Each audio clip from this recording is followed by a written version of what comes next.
Good morning, everybody. I hope you're having a fantastic day, wherever you may be at this moment in time. Excuse me. So, yesterday we talked about ancestors and connecting with your ancestors. The birds. We talked about connecting with your ancestors and some different ways to do that, and that, connecting with whatever. So, we watched that video. But it's funny because after I made that video, my own ancestors and the deities have reminded me that this is information that I really need to get out there and share because our ancestors are calling to us, and I don't think a lot of people are listening. And I had an interesting conversation this morning, and with a lady that is pretty awesome. I follow her all over the place, and we were just discussing ancestors and connecting with ancestors and connecting with your own ancestors versus connecting with other people's ancestors, and how connected are we to the ancestors. And I believe I said something about this yesterday, but if you go far enough in our genealogy all the way back, we all have the same ancestors. We all come from the same place. We're all interwoven and connected, and it's not like Adam and Eve, but the beginning of people came from one community, that cradle of earth. And so there's a lot of interconnectedness, and I don't think that you can just isolate out. There are people who have been in the same community for a really long time, but even like the indigenous people of Alaska, because they have met people who are not of their same genetic descent or whatever, are now running into the issue where their grandchildren can't own indigenous land because there's not enough indigenous blood because they've spread out their gene pool. I don't know, it's the stupidest law ever. But eventually we're all becoming related in one way or another through your ancestors. But that's not really the takeaway I want you to have from today. Today I want you to think about, let's kind of change your mindset on, or open your mindset up on what ancestors are. They're just people. They are the energies of the people who have not passed on to their next life that still reside in a place where that they can communicate with you. No one can say for sure how the cycles go and how everything goes, but along the line, I think that there are those souls that stay with a space, or stay with a family, or stay with an entity, or stay in a zone, or whatever they may choose to do.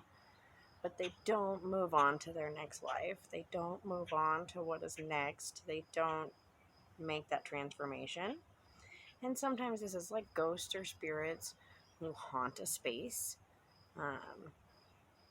And their spirit, their energy is so connected to that land or that home or that into whatever that they stay there and they don't pass on for that reason. And then there are those who have a lot of wisdom to share, and their soul is at a place where it's ready to share that wisdom, and so it's there to share it. So through the spread of Christianity, a lot of our ancestors have honestly been cast aside, and their wisdom has been thrown out the window, and we don't care because they call to God now and Jesus. And I imagine there's a lot of ancestors who are kind of like sad, and I think about it like an old folks home where there's a bunch of elders and they're all sitting around and their grandkids never come to visit. And speaking of kids, are you a child? Hold that thought. Sorry.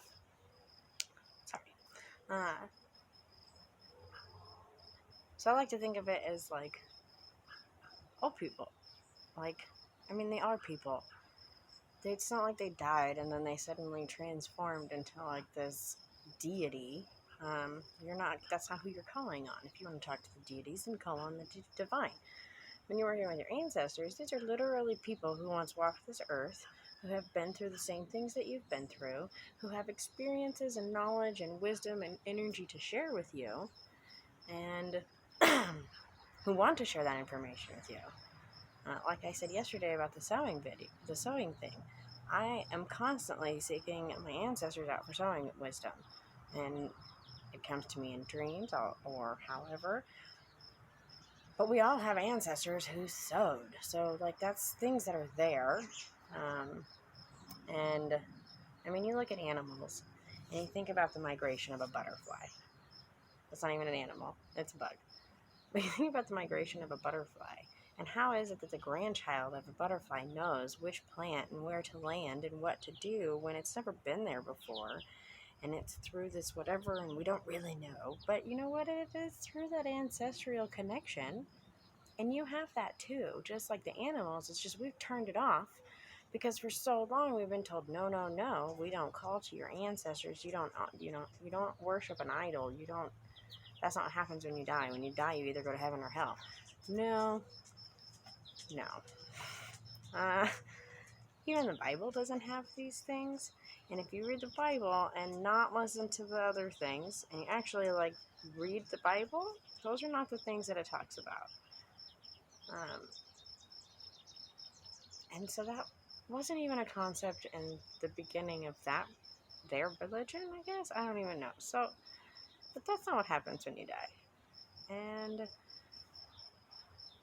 so there are those spirits who choose to stay as spirits so that they can share their knowledge. And then you think about it like those spirits who are at that point and, they're a great elder and they've chosen, I'm going to stay and I'm going to share my knowledge with the living people. And then they sit there and nobody comes to visit them.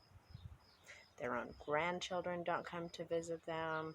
Their family doesn't honor them. Nobody says anything to them. And they just hang out somewhere waiting for somebody to be like, hey, I got a question. I want to hear your story. And that's kind of sad. I mean, that's more than a little sad. That's like super sad. And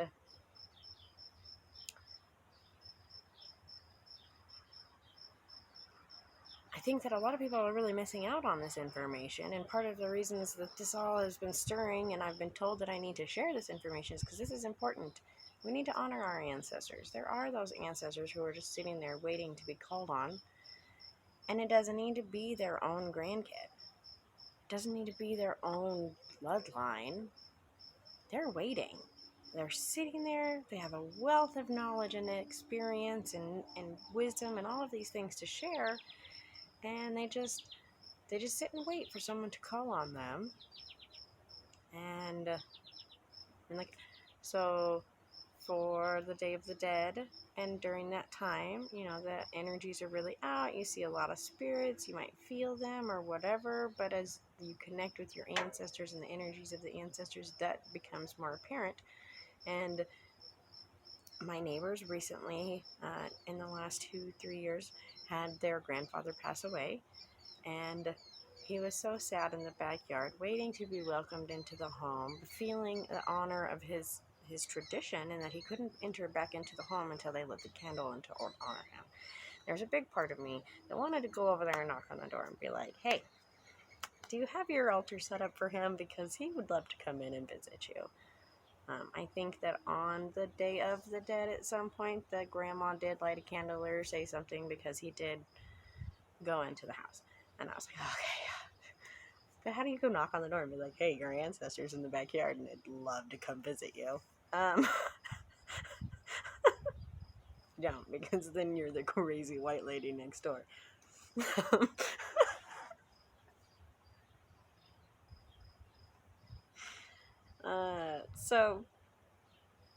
But there are all of these ancestors that are just hanging out and they're waiting and they want to be called on and they want to share their knowledge and their information and they are there. And so when the opportunity presents itself for you to connect with an ancestor, yours or somebody else's or of the land or, whatever, I would take that opportunity. Just like you should take the opportunity to listen to the elder when you're sitting on the bus stop next to some old lady and she's got a lot to say. Maybe ask her a question. Maybe just talk to her for a minute. How's your day going?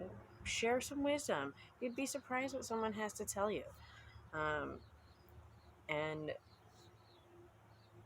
not only are they sharing their wisdom with you, but that makes them feel like they are valued in our community. So you think about our ancestors and how many of them are sitting with all of this information to share, and then nobody's calling on them, and nobody's lighting a candle for them, and nobody's saying, hey, thank you for all of these things that you did in order to give us what we have, and I love hearing your stories, and I want your wisdom, and please bestow that upon me. Or even just thank you. How lonely it must be. It's just sad. Like I said, think about the elderly that sit at the bus stop waiting for somebody to talk to them, or that whole old folks home full of people who no one comes to visit. And not just because of COVID, but because they're just nobody comes to visit them, especially here in the United States. There's not a lot of honor for our elderly. So think about all of the ancestors who are not being called on, sitting there sad. Makes me want to light a candle right now. I think I'm going to go do it. Take that moment though. So don't get all caught up on this, oh, I can only call to my ancestors, or I can only call to this ancestor. No. You could go visit the nursing home right now and talk to all those old people, and every single one of them would have a story to tell you and would be grateful to share their wisdom with you and would bestow great things upon you and share that wisdom. Here comes the crop dusters. It's that time again. Good morning, farmers. Actually, it would be farmer break time. Anyways. But if you were to go to that old folks home right now, there would be all of them. They would just talk to you. They would love the opportunity to be able to talk to somebody. Even if you called your own grandparents and was like, hey, tell me about high school. They would be like, well, I'd love to tell you some stories about high school, because they want to share their experience. People experience these great things and they want to share them with you. And that doesn't stop after you die. And if your spirit stays on this earth, you have something to share, if you stay here productively. And they're not going to be biased. Okay, I'm sure there are some spirits, there's a lot of racism in our history, or this or that, but quite frankly, I think once you die and you get to see that with some hindsight, you're like, oh, our souls are all the same color over here. Just saying. So, I take those opportunities, and don't get so caught up on only calling to your own ancestors. Call to the ancestors of the ground that you live on. These people, these spirits, these energies, they experience the same earth that you walk on. Maybe not in the same way you do, but they experience the same earth. Their energy is there just like your energy is there. Clearly, it's time to go. There's so much buzzing above my head.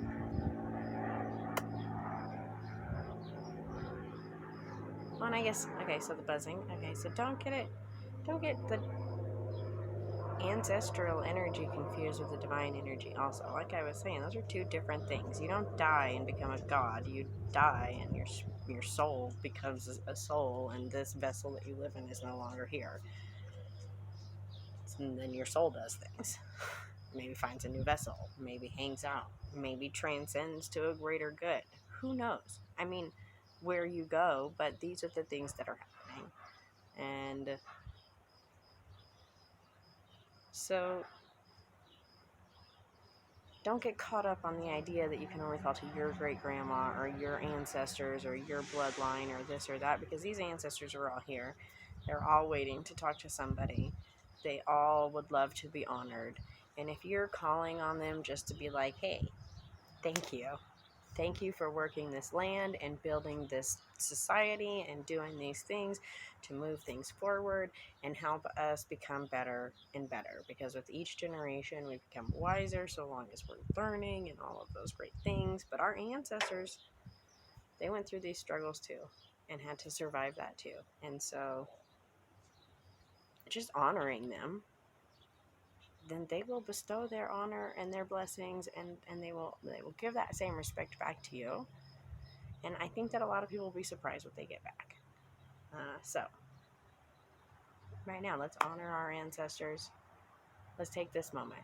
Let's just take a moment of silence for gratitude and really honor our ancestors and all of those who came before us.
Ancestors, thank you. We thank you for all that you have done throughout the generations and generations before us to provide us with this easy life that, although we might see as challenging, I imagine you look down upon us thinking how easy we have it. And we do see that. And we see the struggles that you did to give us the things that we have, and we are so grateful for all of it. So thank you.